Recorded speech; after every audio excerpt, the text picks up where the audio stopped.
so inspiring to see 500,000 people come together to try and make a change. We are going to make a change one way or another. Are people listening to you guys? I really do hope so. They should be. But do marches really make a difference?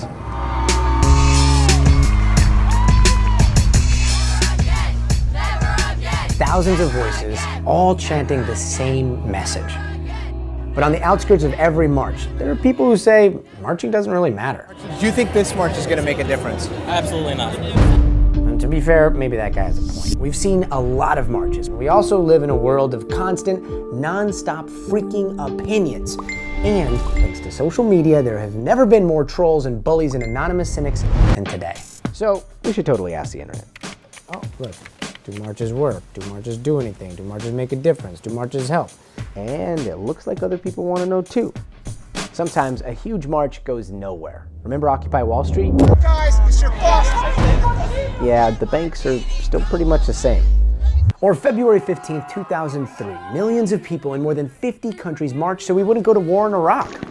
Then we went to war in Iraq. And guys, this is my producer, Carlos Beltran, and he's from Venezuela. Yeah, and not to be skeptical, but people have been marching in Venezuela for the past 20 years and not a thing has happened.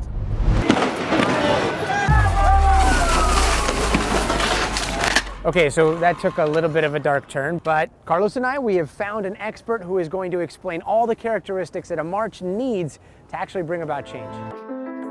My name is Jane Hall. I'm a journalism professor in the School of Communication at American University.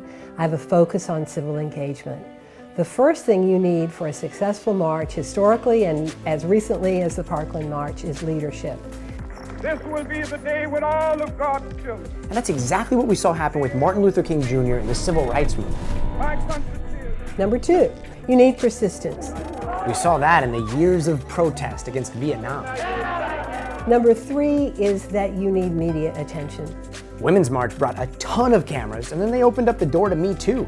Number four, you need a simple message. You need to tell people what it is you want. It is best if the oratory is eloquent and fresh. So never again, am I next in the Parkland story.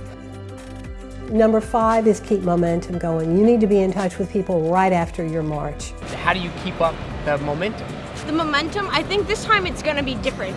I think it's going to be different because we're children old enough to reach out to others. We have social media at our fingertips and we can send messages across countries in seconds. A person who marched is more inclined to vote, more inclined to get others to vote, and more inclined to run for office.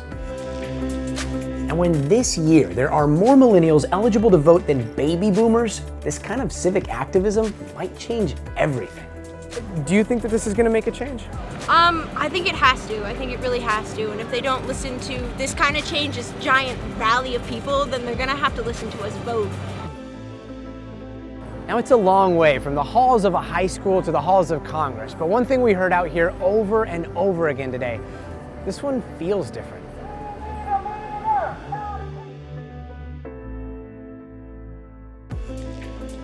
So if you like this, subscribe, like, follow, and also if you want to see more of NBC Left Field, check it out in the sidebar.